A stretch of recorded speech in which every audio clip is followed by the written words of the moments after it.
Hoje eu vou falar sobre um livro que ultrapassou 2 milhões de exemplares vendidos ao redor do mundo. Ele foi traduzido em 15 idiomas, publicado em 23 países, adaptado 2 vezes para o cinema, 3 vezes para telenovelas e ainda existem versões em quadrinho e no teatro. Ao todo, já recebeu mais de 150 edições. Estamos falando de uma obra que atravessa gerações e que continua emocionando a vida de muitos leitores até hoje. Eu te desafio a ler esse livro sem ficar com o olho marejado e sem ficar pelo menos reflexivo, sobretudo ao saber que se trata de uma autobiografia.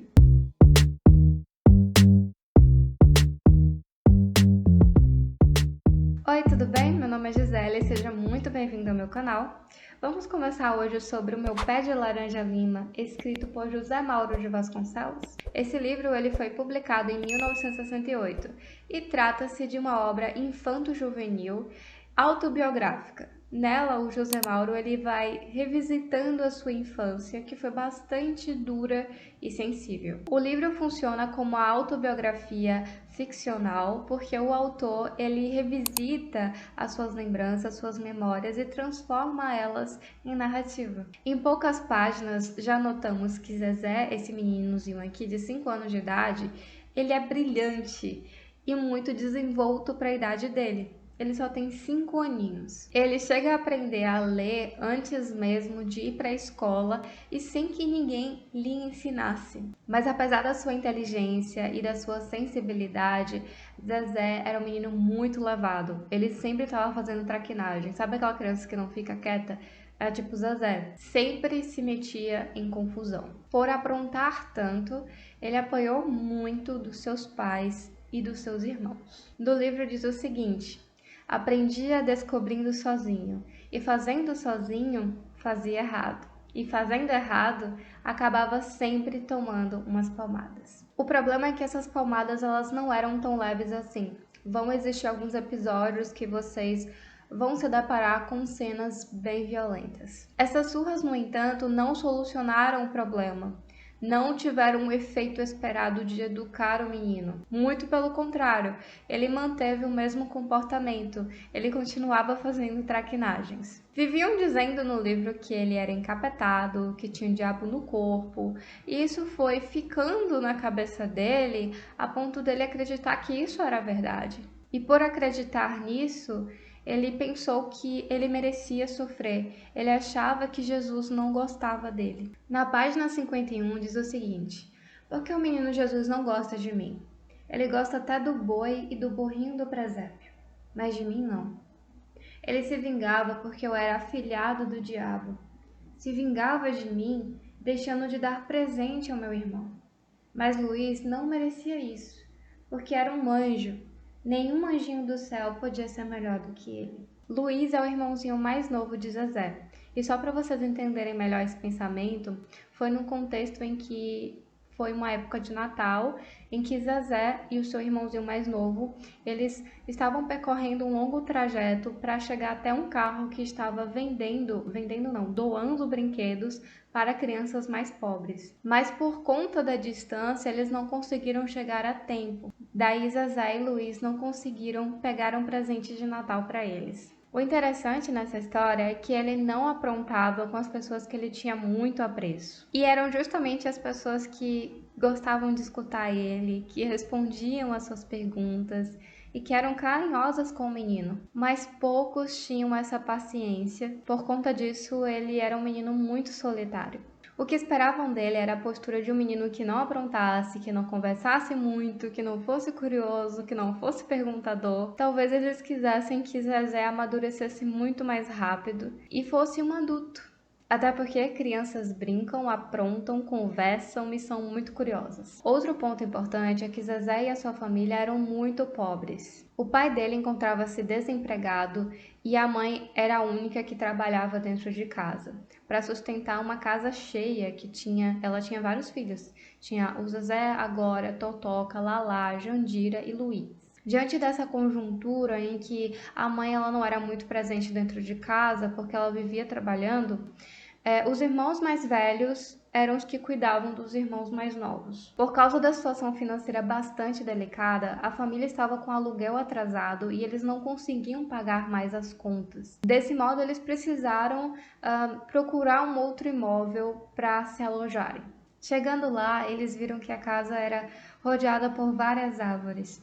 Daí cada irmão correu em direção a uma árvore para chamar de sua. Só que todos tinham escolhido as árvores maiores, mais bonitas, que faziam sombra. Já para Zezé só havia sobrado um pé de laranja-lima. Daí vem o título, que era pequeno e franzino. Mas ali nasceu uma das amizades mais bonitas do livro, que se tornou palco de suas imaginações e fantasias. Foi com aquela árvore que ele conversava, desabafava, brincava e não se sentia sozinho. Ele apelidou carinhosamente de Minguinho. Na escola, Zezé era um doce de criança, muito estudioso, aplicado e mais avançado do que os outros colegas. Acho que o sonho de todo professor é que os seus alunos sejam como Zezé, bonzinhos na escola e atribulados em casa. Nesse ambiente escolar, ele acaba se aproximando muito de uma professora chamada Cecília e ele percebe que essa professora ela não recebe flores dos alunos assim como as outras.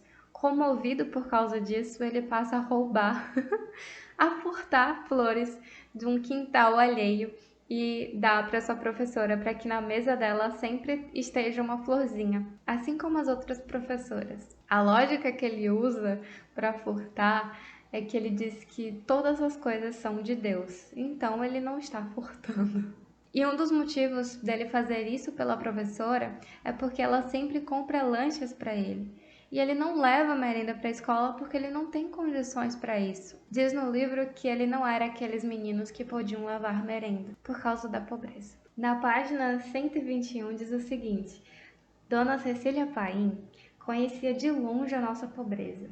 E na hora do lanche, quando via todo mundo comendo sua merenda, ficava emocionada. Me chamava sempre à parte e me mandava comprar o sonho recheado no doceiro.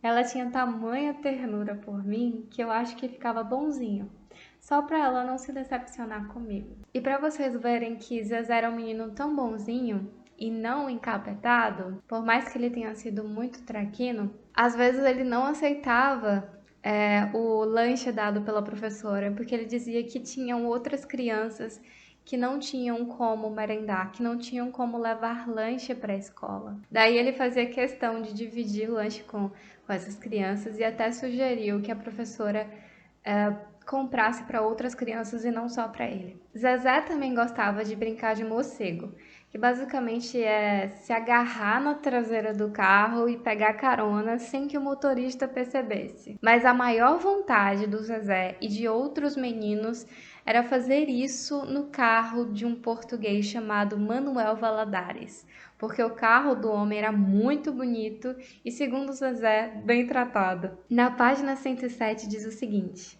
ninguém se atrevia a pegar uma carona no seu pneu traseiro. Diziam que ele batia, o Manuel Valadares, matava e ameaçava de capar antes de matar. Nenhum menino da escola se atrevia ou se atrevera até agora. E é claro que Zezé vai ser esse menino atrevido. O primeiro encontro deles não vai ser algo muito agradável para Zezé, né? Por conta dessa tentativa dele de se pendurar no carro do português, mas eu garanto que uma linda amizade vai surgir entre o português e Zezé, que ele apelidou carinhosamente de Portuga. É a partir dessa relação afetuosa entre os dois que Zezé aprende o que é ternura. Na página 143 ele diz o seguinte para Portuga: eu nunca mais quero sair de perto de você, sabe? Portuga vai e pergunta: por quê? Porque você é a melhor pessoa do mundo. Ninguém judia de mim quando estou perto de você e sinto um sol de felicidade dentro do meu coração. Gente, esse menino é muito sensível. Esse menino é muito profundo para uma criança de 5 anos de idade. Depois de Zezé ser espancado em casa, ele pede para o Portuga ser o pai dele. A ideia dele é a seguinte: então por que você não vai lá em casa e não pede para papai me dar para você? Se não quiserem dar, você me compra. Papai está sem dinheiro nenhum. Garanto que ele me vende. Se pedir muito caro, você pode me comprar prestações do jeito que seu Jacob vende. E como o Bem Portuga percebe, assim também como a dona Cecília Paim e o tio Edmundo, o Zezé não é um menino encapetado. Muito pelo contrário, é uma criança que tem um coração de ouro. É uma criança que anseia por ternura. Após uma tragédia que eu não posso te contar para não estragar a tua experiência de leitura, depois você não me reclamar, Zezé nunca mais é o mesmo. Ele deixa de brincar, ele deixa de fazer as travessuras que ele fazia e simplesmente adoece. Todo mundo fica preocupado por causa disso, porque estranha o abatimento da criança. E uma das irmãs fala com ele o seguinte: pois não precisa ficar tão bonzinho. Seja menino, seja criança como sempre foi. Daí ele vai e fala: pra que, Godoia? Pra todo mundo me bater muito? Pra todo mundo judiar de mim? Essa é a história de um menino que conheceu muito cedo a dor, tanto a física quanto a do coração. E o pior é que a do coração demora muito mais para cicatrizar. Ele acreditava que as pessoas não gostavam dele. Chegou até dizer que era melhor que ele não tivesse nascido. Diferente do que as pessoas diziam, Zezé era um menino muito doce, que queria apenas ser escutado e ter recebido afeto. E no fim das contas, o seu maior problema não era a pobreza. O Meu Pé de Laranja Lima é um daqueles livros que a gente termina e ele fica com a gente por muito tempo. Acho que é impossível sair igual. Se você já leu, me conta aqui nos comentários como foi a sua experiência. E se não leu ainda, prepare o coração e o lenço. Não se esqueça de deixar o like, de comentar, de se inscrever e ativar o sininho para receber as próximas notificações dos vídeos que vão sair por aqui. Um grande beijo e até a próxima leitura!